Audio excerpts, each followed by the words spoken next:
This overview of the audit risk model and related risks has three main learning objectives. First, students, even at the UFI stage, have difficulty defining and distinguishing among the different kinds of risks of interest to an auditor. So by the end of this tutorial, you should have a much better idea of what the different kinds of risks are that an auditor is interested in assessing in the planning stage of an audit, and also be able to provide some examples of each of the different kinds of risks. Second objective is to explain the relationships among these different kinds of risks in the context of the audit risk model. So we will use the audit risk model as a base for explaining the relationships among these different kinds of risks, and towards the end of the tutorial I will present an audit planning framework that lays out the relationships among these different kinds of risks and also introduces how materiality and the audit approach interact with the elements of the audit risk model. I'll have some tutorials later on materiality and audit approach separately, but this one just introduces those concepts and explains how they interact with elements of the audit risk model. The audit risk model, basic audit risk model, has three components: audit risk, the risk of material misstatement, and detection risk. Audit risk is the risk that the auditor issues an inappropriate opinion when the financial statements are materially misstated. This could apply in three situations. First, the auditor may issue a clean opinion when a qualified opinion is needed because there are one or more relatively isolated material misstatements in the financial statements. They may issue a clean opinion when an adverse opinion is needed because the financial statements do not present fairly the financial position, results of operations, and cash flows of the company. Or they may issue a qualified opinion when an adverse opinion is in fact needed. The risk of material misstatement, which is one of the determinants of audit risk, is the risk that the financial statements contain a material misstatement prior to the auditor doing any work on those financial statements. There are a variety of different kinds of risks that impact the risk of material misstatement, and we will go into more detail on those in following slides. The final component of the audit risk model is detection risk, and this is the risk that the auditor fails to detect a material misstatement in the financial statements. Or in other words, using wording similar to the risk of material misstatement, it's the risk that the financial statements are materially misstated after the audit. So the RMM was the risk the statements were misstated prior to us doing any audit work. Detection risk is the risk that they're misstated after we have completed our audit. Essentially, we failed to detect a material misstatement in the financial statements. Detection risk is the only risk in the audit risk model that the auditor has any control over. All of the risks that impact the risk of material misstatement are beyond the control of the auditor. They involve things like the macro environment that the client operates in, the industry or industries that the client operates in, the client's internal control system, all things that the auditor has no direct control over. So the only way that the auditor can reduce audit risk to an acceptable level is by altering their audit approach, reducing detection risk, thereby reducing audit risk to a level that they can live with. I'll speak a little bit more about that towards the end of the tutorial. But that is the basic audit risk model. One of the things that I want to draw your attention to is that the audit risk model does not look like this. IR equals inherent risk times control risk times detection risk. That is the old audit risk model, pre-CAS. It's no longer as simple as that. The risk and material misstatement is not simply a function of inherent risk and control risk, as we'll see on the following slides.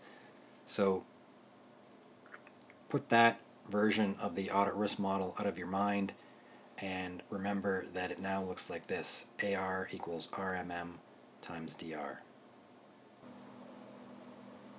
Moving on to specific kinds of risks that impact the risk of material misstatement.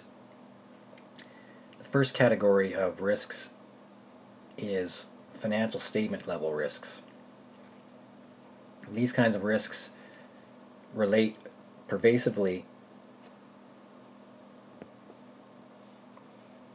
to the financial statements, and by pervasive we mean the risks have the potential to impact multiple accounts and assertions in those financial statements. So I've drawn a generic little example down here in the bottom right corner to give you an illustration of how a single financial statement level risk may impact 3 different accounts and then multiple assertions within those accounts.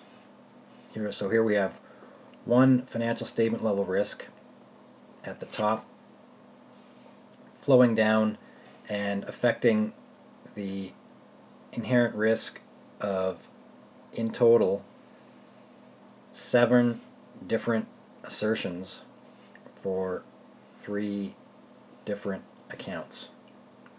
So that's what we mean when we say that a financial statement level risk has a potentially pervasive impact on the financial statements. It impacts multiple accounts and multiple assertions, inherent risk or control risk for multiple assertions.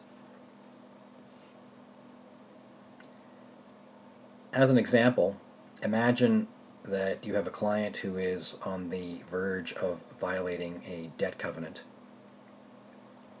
and the debt covenant is tied to the current ratio. That single risk creates an incentive to misstate the financial statements, to stay on side or get back on side of the debt covenant. Since the covenant is tied to the current ratio, the client may be interested in manipulating various elements of the current ratio, items within current assets, items within current liabilities, to inflate the assets, decrease the liabilities, and increase the current ratio. That single risk could therefore result in the client inflating its AR, which would impact potentially impact the inherent risk of the valuation assertion, the ownership assertion, and the existence assertion. Those are all different assertions affected by different kinds of inflated AR. They may also try to overstate their inventory by claiming that they own inventory that actually belongs to someone else, or overstating the value of that inventory, or just outright claiming to have inventory on hand that doesn't actually exist at year end. Finally, they may attempt to understate their accounts payable in an effort to decrease liabilities and increase the current ratio, which would impact the inherent risk of the completeness assertion for accounts payable. They presented an incomplete picture of how much they owe for accounts payable at year end. So there's one example of a single financial statement level risk. Clients on the verge of violating a debt covenant tied to the current ratio, and I gave examples of 3 different kinds of accounts and the various assertions tied to those accounts that would have their inherent risk affected by that single financial statement level risk. On the control side of things, if you have a client that has a problem particularly with entity level controls. So a flaw in entity level controls can have a very pervasive impact on the rest of the client's internal control system. For example,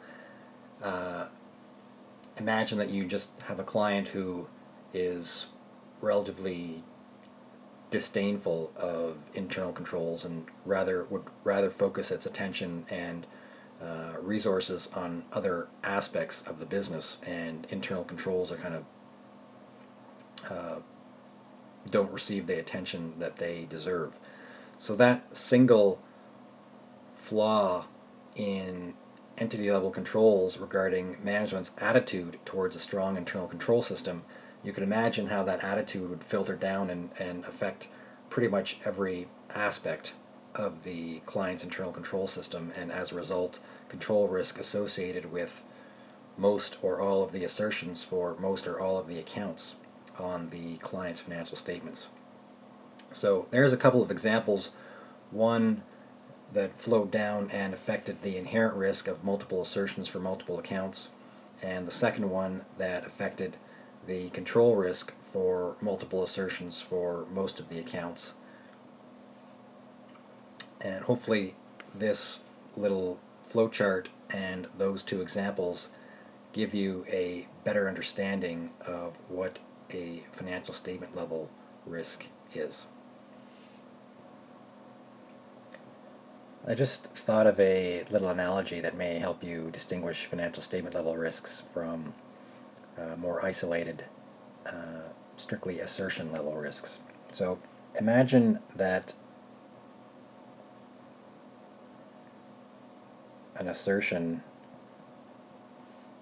equals a fish.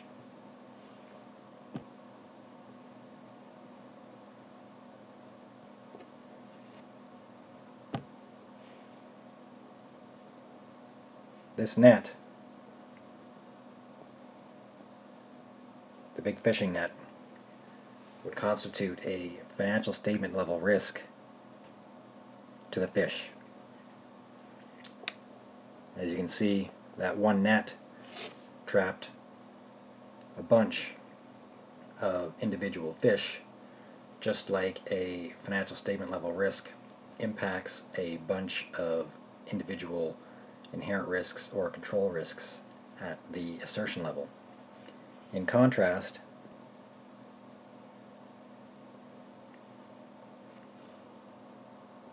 this guy